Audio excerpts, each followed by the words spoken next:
The Moscow campaign was without a doubt the most decisive event in the collapse of Napoleon's empire. What seemed to be a guaranteed victory, a simple military operation that would seal French supremacy over Russia, turned into the greatest failure in Napoleon's military history.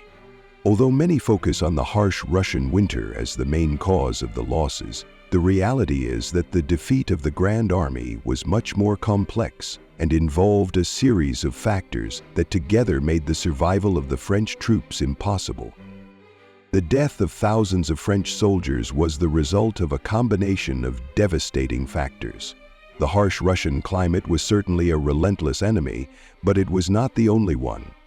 The lack of essential supplies, such as food and ammunition, became an unbearable problem as the troops advanced deeper into Russia. Napoleon failed to secure an efficient logistics system for his army in such a vast and unpredictable territory. Additionally, the scorched earth strategy adopted by the Russians was a devastating blow. As the French advanced, villages and cities were burned, leaving Napoleon's army without vital resources.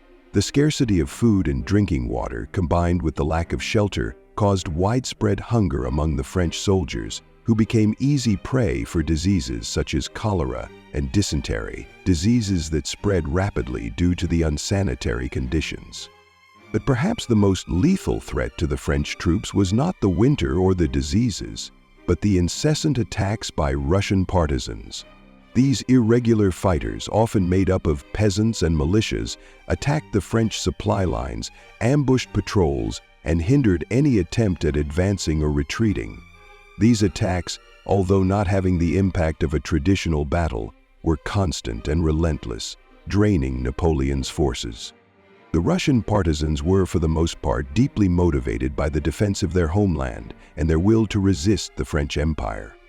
Their guerrilla tactics were especially effective in a vast and unfamiliar territory where Napoleon's army did not control the rural and forested areas. These frequent attacks further weakened the morale of the French troops, who were already struggling with hunger, cold, and disease. The combination of these factors led to a devastating number of deaths.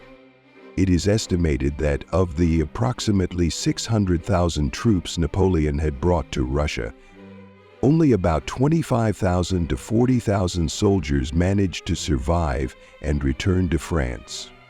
A large part of these deaths was not caused solely by the cold, but by hunger, disease, partisan attacks, and above all, duration and lack of planning for such a grand campaign in such a vast land. With the failure of the campaign, Napoleon lost more than an army. He lost the support of his allies and the trust of the European powers. Russia, under Tsar Alexander I, not only resisted but managed to preserve its integrity and power. Meanwhile, Napoleon's image, once associated with invincibility, was deeply shaken. The French Empire, which had seemed indestructible, now faced growing resistance from all fronts. The defeat at Moscow was not just a military failure.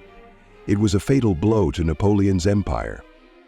His authority, which had once been unquestionable, was now challenged throughout Europe.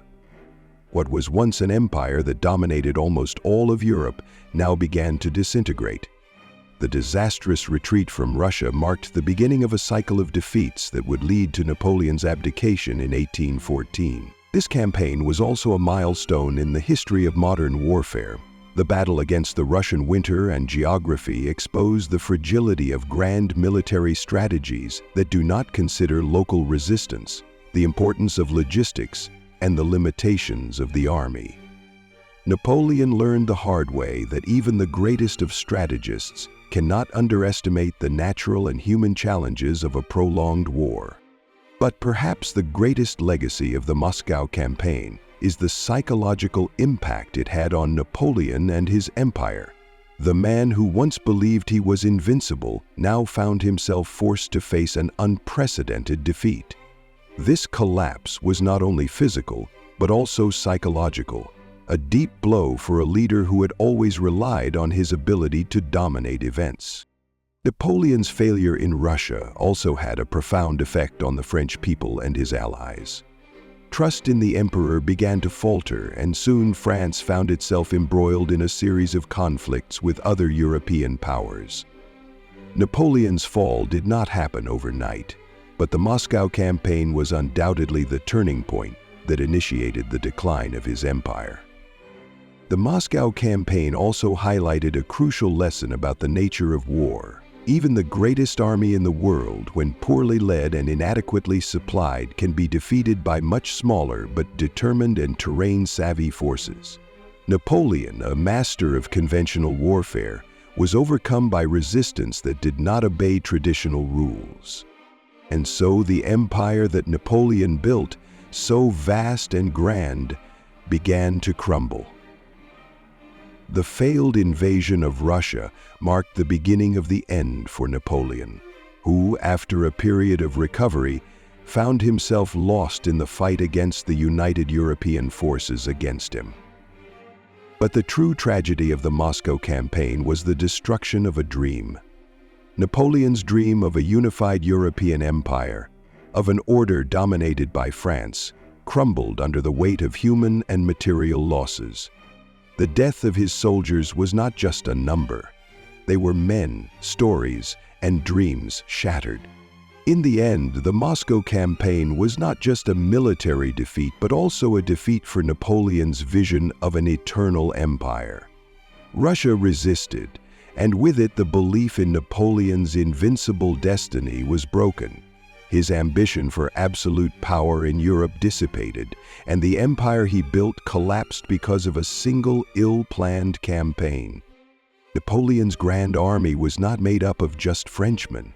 It was a coalition of soldiers from various nationalities and social classes, reflecting the grandeur and diversity of Napoleon's empire.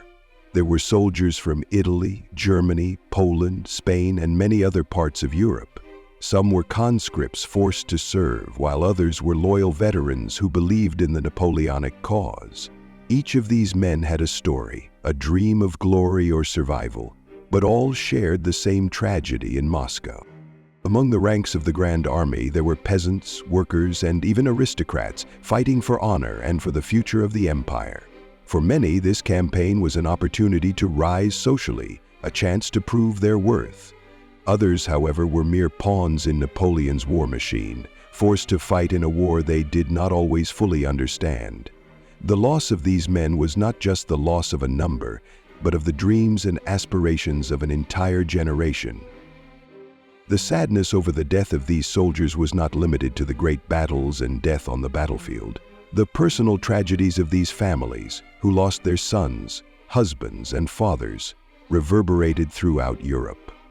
Soldiers from different nations, whose lands were far from France, fought and died in a war imposed by an emperor whose vision of power turned their lives into disposable pieces. For many, the despair of watching so many comrades fall by their side during the retreat, with no chance to bury the dead with dignity, was an even deeper blow. The true tragedy of this campaign was not just the death of great numbers, but the destruction of an entire generation of men from various nationalities and social classes.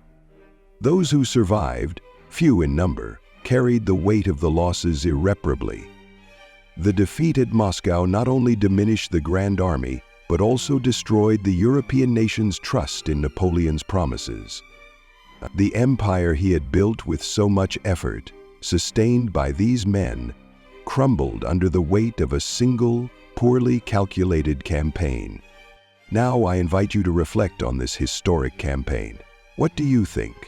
Do you agree that the Moscow campaign was the main event that led to the fall of Napoleon's empire? Comment below with your opinions and share your point of view on this milestone in history. And don't forget to subscribe to the channel so you don't miss the next series.